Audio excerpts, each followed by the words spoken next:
Karjan toll plaza પર કર્મચારીઓનો રણસંગ્રામ, અનિયમિત પગાર અને સુવિધાઓના અભાવે મેનેજમેન્ટ સામે બાયો ચડાવી। વડોદરા જિલ્લાના કરજણ ટોલ પ્લાઝા પર કામ કરતા ઇન્સિડન્સ અને મેન્ટેનન્સ વિભાગના કર્મચારીઓએ મેનેજમેન્ટની જોહુકમી અને શ્રમ કાયદાના ઉલ્લંઘન સામે ઉગ્ર વિરોધ પ્રદર્શન કર્યું છે। પેમેન્ટ ઓફ વેજીસ એક્ટ મુજબ દર મહિનાની 7 કે 10 તારીખ સુધીમાં પગાર ચૂકવવો અનિવાર્ય હોવા છતાં અહીંના કર્મચારીઓને 20 તારીખ સુધી પણ પગાર આપવામાં આવતો નથી। આ ગંભીર બેદરકારીને કારણે કર્મચારીઓને ઘરનું ભાડું, લોનના હપ્તા અને દૈનિક ઘર ખર્ચ ચલાવવામાં આર્થિક સંકળામણનો સામનો કરવો પડી રહ્યો છે। કર્મચારીઓનો આક્ષેપ છે કે વારંવાર મૌખિક રજૂઆત કરવા છતાં મેનેજમેન્ટ દ્વારા કોઈ સંતોષકારક ઉકેલ લાવવાને બદલે ઉદ્ધત વલણ અપનાવવામાં આવે છે। આટલું જ નહીં, રાત દિવસ હાઈવે પર જોખમી કામગીરી કરતા કર્મચારીઓને સેફટીના સાધનો કે મેડિકલ સુવિધાઓ જેવી પાયાની જરૂરિયાતોથી પણ વંચિત રાખવામાં આવ્યા છે। વર્ષોથી ઈમાનદારીથી ફરજ બજાવતા કર્મચારીઓને અત્યાર સુધી કોઈ પણ પ્રકારનું ઇન્ક્રીમેન્ટ આપવામાં આવ્યું નથી, જે તેમના નૈતિક મનોબળ પર સીધો પ્રહાર છે। ભરૂચ જિલ્લા યુવા કોંગ્રેસના ઉપપ્રમુખ અને વર્ષોથી શ્રમિકોના ન્યાય અને હક માટેની લડત આપનાર ઇમ્તિયાઝ પટેલની આગેવાનીમાં કર્મચારીઓએ મેનેજમેન્ટ અને ઉચ્ચ સત્તાધીશોને કડક શબ્દોમાં ચીમકી ઉચ્ચારી છે કે જો આગામી 48 કલાકમાં તેમની વ્યાજબી માંગણીઓ સંતોષવામાં નહીં આવે તો તમામ કર્મચારીઓ કામકાજ ઠપ કરી ઉગ્ર આંદોલન અને સ્ટ્રાઇક પર ઉતરશે। શ્રમ કાયદાના ખુલ્લેઆમ ઉલ્લંઘન સામે હવે કરજણ ટોલ પ્લાઝા પર ભારેલા અગ્નિ જેવી સ્થિતિ સર્જાઈ છે। જો કે કોન્ટ્રાક્ટરે સમસ્યાના નિવારણ માટેની ખાતરી આપી હતી। હવે જોવું એ રહ્યું કે સમસ્યાનું નિરાકરણ ક્યારે આવશે।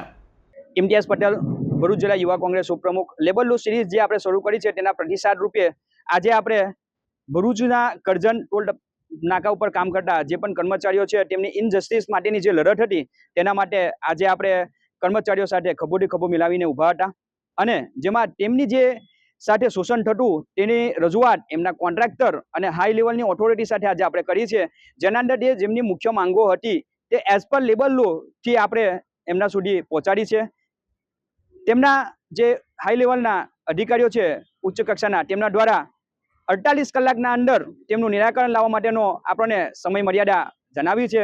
48 કલાક બાદ જો આમની જે પણ કાયદાકીય ધારાધોરણ અનુસાર એમના જે અધિકારો આપવામાં નહીં આવે તો 48 કલાક પછી આ કર્મચારીઓ સાથે ભેગા મળીને કાયદાકીય લડત લડવા માટે અમે કટિબદ્ધ છીએ અને જો જરૂરી જણાશે તો અમે હાઈવે ઓથોરિટીના સામે પગલાં માંડવા માટે પણ પીછેહટ કરીશું નહીં। મુખ્ય વાત, આ જે રજૂઆત છે તેની નોંધ ગંભીરતાપૂર્વક હાઈવે ઓથોરિટીના અને જે તે લાગતા વળગતા અધિકારીઓ લઈ લે એટલી રિક્વેસ્ટ અને વિનંતી છે। જય હિન્દ, જય ભારત। પહેલી વસ્તુ છે આપણે જે ટાઈમ પર સેલેરી છે એનો ઇસ્યુ છે। બીજું કે સેલરી ઇન્ક્રીમેન્ટ થવું જોઈએ, જે 6 મહિને ગવર્મેન્ટ દ્વારા જે કરવામાં આવે છે એ છેલ્લા પોણા 2 વર્ષથી કરવામાં આવ્યું છે નથી। બીજું કે એમ્પ્લોયને ના યુનિફોર્મ આપવામાં આવ્યો છે છેલ્લા પોણા 2 વર્ષથી, કે ના તો સેફટી શૂઝ આપવામાં આવ્યા છે અને કેટલીક વાર તો આપણે સેફટીના સાધનો પણ અછત હોય છે।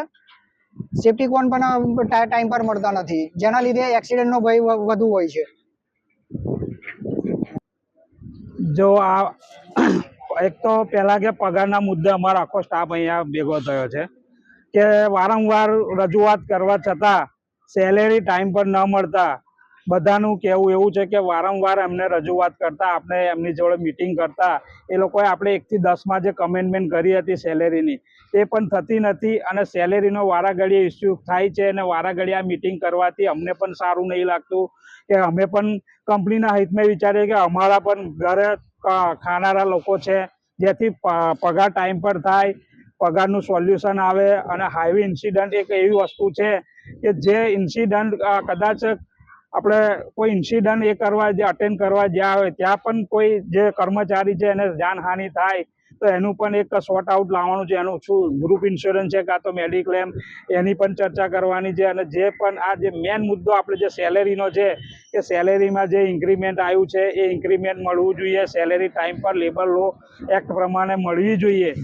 જો એ અમારી જે પહેલી જે માંગ છે, જે જો એને અસ્વીકાર કરવામાં નહીં આવે કે એનો કોઈ યોગ્ય જવાબ આપવામાં નહીં આવે તો અમે બધા સંગઠન એક ભેગા જૂથ થઈને અમારો આખો સ્ટાફ પૂરેપૂરો કે બધા જો અમારા હિતમાં જવાબ નહીં આવે તો સ્ટ્રાઇક પર ઉતરવાના છે।